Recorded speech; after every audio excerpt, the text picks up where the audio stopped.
My name is Erica Franco, and this is my second presentation on sickle cell disease.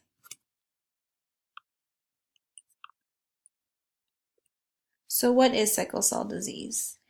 The term sickle cell disease describes a group of inherited red blood cell disorders. People with sickle cell disease have abnormal hemoglobin called hemoglobin S or sickle hemoglobin in their red blood cells.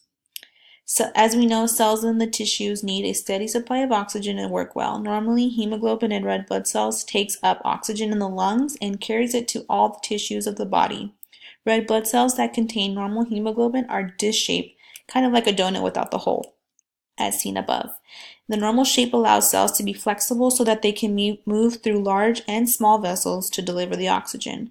Sickle hemoglobin is not like normal hemoglobin. It can form stiff rods within the red cell, changing it into more of a crescent shape or the sickle shape that we see down below. And the sickle-shaped cells are not flexible and can stick to vessel walls, causing a blockage that slows or stops the flow of blood, preventing oxygen from reaching the nearby tissues. Here are some of the common forms of sickle cell disease. So how do you get it? It is inherited, and as we know, abnormal hemoglobin called hemoglobin S causes the sickle cell disease. So when a father has the gene, the sickle cell disease gene, which is the S here, and a normal gene, they are carriers of the trait. And if the mother also has a normal gene and a carrier gene, she's also just a carrier. If these mother and father, who are both carriers of the trait, have children, one child will have a normal genes. They will have both of the normal hemoglobin genes. One will have a normal hemoglobin and the S hemoglobin gene, and so will the third child. Both of these children will be just the carriers. However, the fourth child who has both of the sickle hemoglobin genes, they're going to have the sickle cell disease. So who is at risk? In the United States, most people with sickle cell disease are of African ancestry or identify themselves as Black. About 1 in 13 African American babies is born with sickle cell trait. About 1 in every 365 Black children is born with sickle cell disease. There are also many people with sickle cell disease who come from Hispanic, Southern European, Middle Eastern, or Asian Indian backgrounds. Early signs and symptoms. If a person has sickle cell disease, it is obviously present at birth, and most infants do not have any problems from the disease until they're about 5 or 6 months old. Early symptoms may include painful swelling of the hands and feet, also known as dactylitis, fatigue or fussiness from anemia, jaundice, or paleness.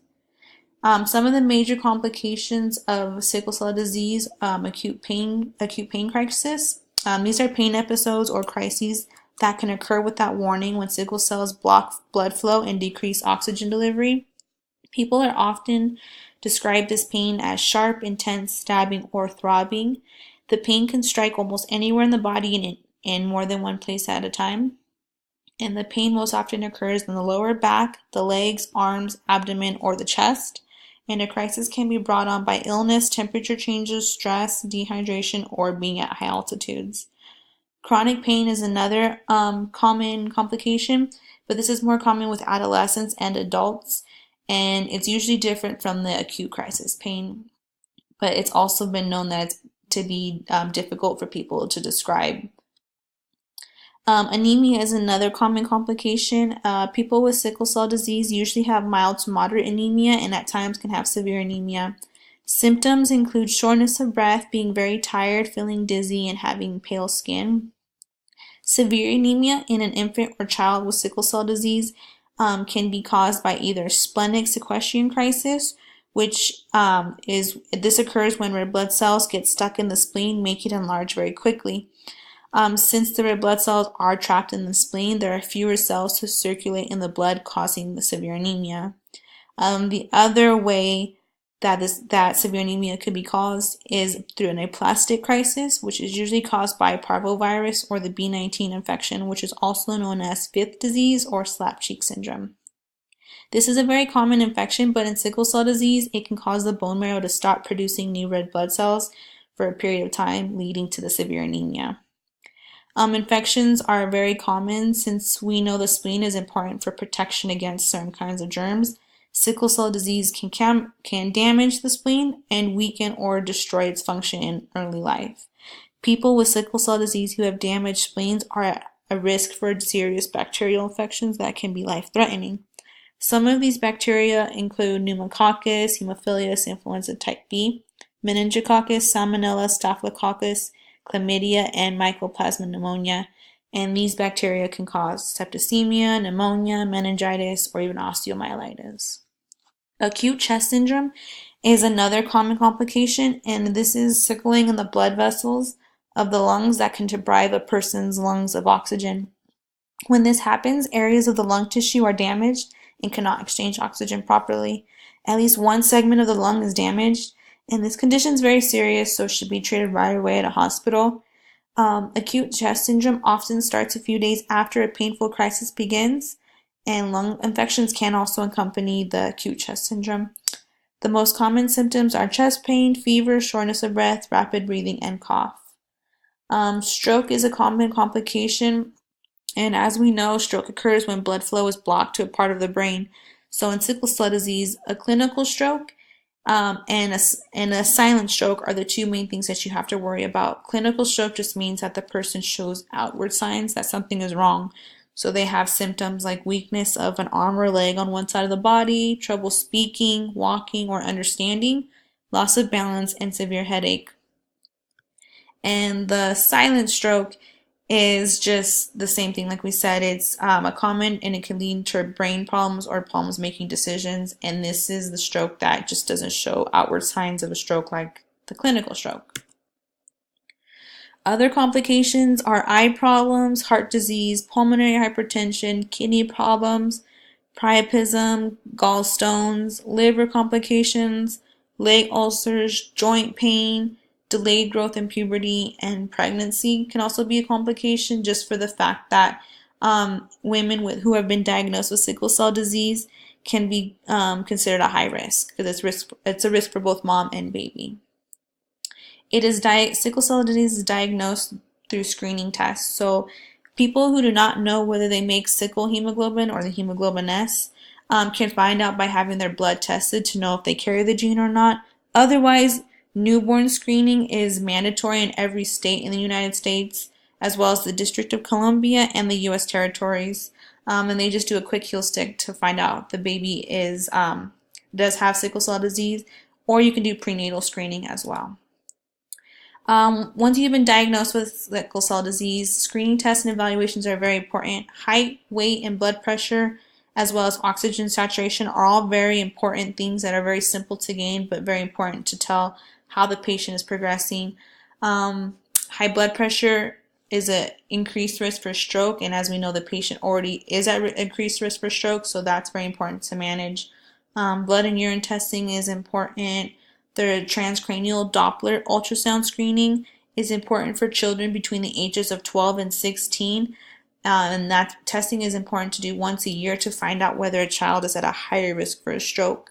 Eye examinations and cognitive screenings are also very important as well. So treatments. Health maintenance is one of the biggest treatments. Babies with sickle cell disease should be referred to a specific doctor who specializes in that. And for infants, the first sickle cell disease visit should take place before 8 weeks of age. And all people who have sickle cell disease should see their regular providers every 3 to 12 months. Preventing infection is a major treatment thing that should be done since the spleen does not function properly or at all sometimes. People with sickle cell disease are more likely to get severe infections. So penicillin has been shown to be very effective in preventing infections. By taking it 2 times a day, it can reduce the chance of severe infections caused by the pneumococcus bacteria. And immunizations are also very important in preventing complications and other infections with patients who have sickle cell disease. Medications for treatment. Hydroxyurea is the only oral medication that has been shown to reduce or prevent several sickle cell disease complications. It can help with it and it is known to increase the amount of fetal hemoglobin in the blood, and the hemoglobin F provides some protection against effects of the hemoglobin S. Red blood cell transfusions can also be very successful to treat and prevent certain sickle cell disease complications. They help decrease vaso-occlusion and improve oxygen delivery to the tissues and organs. They can be performed acutely or for chronically. Acute blood transfusions are usually for complications that cause severe anemia or when a person has acute stroke, acute chest crisis, or multi-organ failure. And doctors usually use chronic blood transfusions for people who have had an acute stroke or for children who have had an abnormal TCD ultrasound, because this reduces the risk of having a first stroke. Hematopoietic stem cell transplantation at this time is the only cure that is known for sickle cell disease. In HSCT, stem cells are taken from the bone marrow of blood from a person who does not have sickle cell disease. This person is the donor. And at the present time, most SCD transplantations are performed in children who have had complications such as stroke, acute chest crises, and recurring pain crises. Because it is so hard to find a donor who matches, the actual number of people who get transplantations is very low. So for my scenario, I have a 30-year-old African American woman who is presenting in the ER with abdominal pain in the right upper quadrant. Patient states the pain is at about an 8 out of 10 and states that she has had this pain before and it went away. However, it is not going away this time and it is only getting worse. Upon my examination, I find that the patient is 5'6" and 76 kilograms. Her blood pressure is 130/90, heart rate's 1/105, pulse ox is 94% on room air, respiration rate is 14, and her temp is 100.2. She has had a history of joint and bone pain, jaundice, and abdominal pain, no previous surgical history, and the patient states that she was previously in the ER for severe joint pain, and she was diagnosed with sickle cell disease as a baby, so the joint pain is nothing new to her. Family history of sickle cell disease is present on both the mother and father's side. Her abdomen is soft and round, and the patient reports a pain level 8 out of 10 in the right upper quadrant and at the umbilicus as well. Patient denies any nausea, vomiting. Her lung sounds are clear bilaterally with no sign of labored or difficulty breathing, and the patient's heart sounds are also clear and strong with no murmurs. So for diagnostic testing, I would order a complete set of labs, including CBC, CMP, PT, PTT, and also a UA. Due to the patient's presentation of the abdominal pain in the right quadrant and the umbilicus, and knowing that she has sickle cell disease, I understand that she's at an increased risk for gallstones, so I would get an abdominal ultrasound and a CT of the abdomen. Based off those tests, these are the results. The red blood cell count is obviously elevated. Red blood cell count would be lowered. Hemoglobin and hematocrit would also be low. Bilirubin would be elevated, and the CT scans would show cholelithiasis. So based off her diagnosis of cholelithiasis and understanding that she has sickle cell disease, here's my treatment plan. I would admit her to the med-surg unit. Since she's her hemoglobin's low, I would order a type and screen, and then I would also order 2 units of packed red blood cells to be transfused. I would put an order for a surgical consult for the cholelithiasis. I would want to make sure she has pain medication, IV antibiotics, fluids, all to make sure everything's going okay. I would also order a pregnancy test based off her age and the fact that she is most likely going to go for surgery. And I would also order a chest x-ray and an EKG. This patient with the cholelithiasis would most likely go for a laparoscopic possible open cholecystectomy, and due to her disease process of the sickle cell disease, anesthesia would also have to take certain precautions, and I would inform them of all her history to get them prepared for that. And here are my references that I used, and that is all. Thank you very much.